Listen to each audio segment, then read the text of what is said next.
e aya aqui minha decidi de participar no Manhunt. Eta plataforma de modeling, de fashion, catwalk. Dus eta plataforma que lança homem que tem visão, missão de modelo, mundo de modelo. Então, ja, essa aqui minha mi tawta ting hopi aya kabat ding mi mente manina aruba mes mi tawta hasi opleiding di si VPR kuta arte na colegio Arubano anto ja sempre mi tawta ting bambisa miedo anto aya aqui mi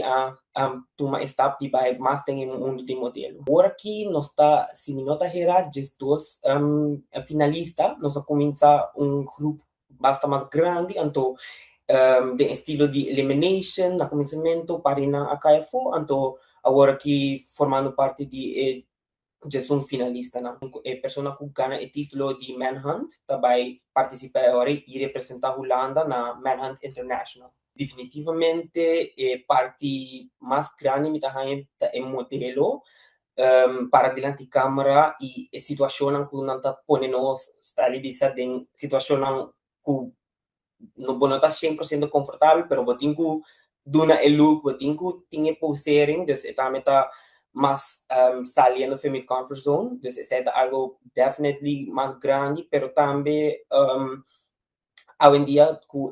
ya social media para post que sean también, está algo hopi grande, paso a meta que haya que prometo el trayecto aquí, mi está miedo a trove di waki komita post pa eta perfecto que sea na anto awo mita hopi mas lost e hopi mas confortável din mi mes pa post mas hopi pa pone e mensaje uit kumi que bring voor. Eta tiki stressful, eta bonita sigur, pero hopi stressful voral tambe vieno back ne ponto di sinha eta que mundo aqui a mita haya introdução kuma haya ta turcos me se passa a cena antobra eta definitely mindset shift passou para agora que também para buscar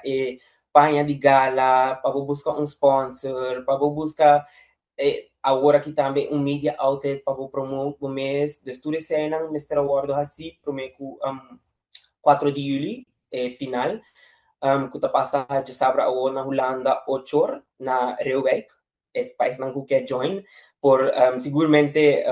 contact me para ganhar mais ticket, dus para vir apoiar a mim, pero sí, está trayecto hobby bonita, então para ja, também tem zwembroek ronde, dus também training, e shout out na minha personal trainer Looking Sharp, que ajuda-me também com o aspecto de comimento, training, tudo isso aí que está inserado na parte final. Tanto, sí, me lo definitely motiva a otra gente que está buscando una introducción en mundo de modelaje o una introducción de pageantry o de catwalk. Definitely vai para sobre coach Lyron. Ayuda basta a mim mesmo, maneira como explica para dar um hope medo na conhecimento de casting e sendo que eu looking back botawa ako mane kung not out echt team mester pero ja eta humano mit